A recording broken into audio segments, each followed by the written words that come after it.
Prime Minister answers pertinent questions about the Houses of Parliament building, breaks ground for new community in St. Elizabeth, and my job is to make sure that Team Jamaica wins. These and other news stories are next in Jamaica House Weekly. I'm Anthony Morgan.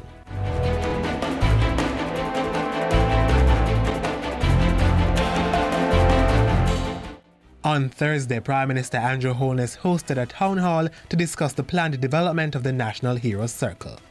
He assured the gathering that they had nothing to fear from the plans. Residents who will be affected should have no fear. The government will put in place a fair, that is equitable and transparent process to ensure that you are not disadvantaged. Mr. Holness said while the Houses of Parliament complex would be built at Heroes Circle over the next few years, the 300 acres around the park will be developed in phases. As your leader, I have taken a break from the history that has shaped our government, and I am here to put Jamaica on a new trajectory, a new pathway to progress and prosperity for all the people of Jamaica. The Prime Minister also addressed the concerns of crab vendors on the outskirts of the park, as well as the vouch clinic, which is now inoperable. Certainly, as it relates to the provision of health care, as has been mentioned, this is something that I will look into. My short answer is yes, they will be incorporated into the development here. Ahead of Thursday's town hall, Mr. Holness met with the plenipotentiary representative of Singapore to CARICOM. The Prime Minister, who is chairman of CARICOM, and Ambassador Karen and Tan Ping Ming spoke about sharing experience on several matters. Among them, disaster risk management, public administration, urban planning, finance, information technology, and civil aviation. If we don't run the NHT like a bank, then the NHT will not be able to deliver as they have been delivering on the demands and the requirements that we have placed on them. So I have put in place a board at the NHT that you could almost consider it to be a financial board. Prime Minister Holness speaking to the governance structure in place at the National Housing Trust, NHT. He says that fine-tuned management has resulted in the agency delivering 892 housing solutions since April. An additional 4,144 homes will be made available by the end of March next year.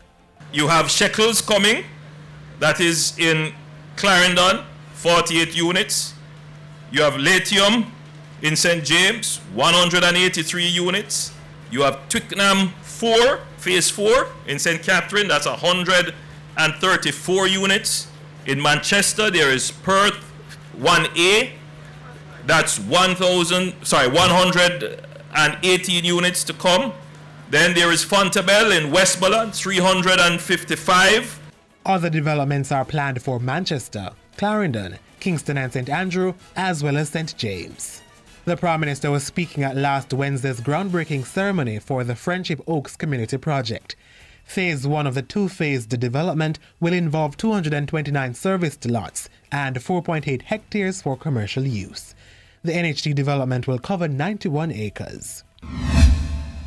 Before that, the Prime Minister dispatched his Finance Minister to St. Anne for the passing out service of the latest batch of Jamaica National Service Corps recruits. At the October 20 event, Minister Nigel Clark announced that 1,500 more recruits would be trained under the program. He said they would be trained in 3 batches by October 2019. We are indeed pleased by the progress that has been made in this program, and it has been so successful that the next cohort that's to begin training on the 28th of October will be the largest contingent of persons to ever be trained by the Jamaica Defense Force. The 220 graduates are the 4th batch of Jamaica National Service Corps, and they underwent 16 weeks of rigorous training. And that's it for Jamaica House Weekly. Be sure to join us next time for more of the news stories coming out of the Office of the Prime Minister.